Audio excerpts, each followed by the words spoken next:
একবার আমি গিয়েছিলাম পাহাড়ি অঞ্চল, পাহাড়ি মেয়েটার কি চোখ দুটো ছল ছল।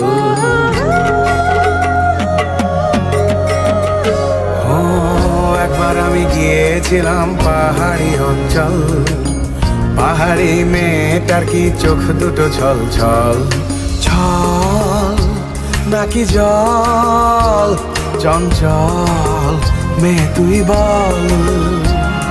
ছল কেন চোখে জল, চঞ্চল মেয়ে তুই বল।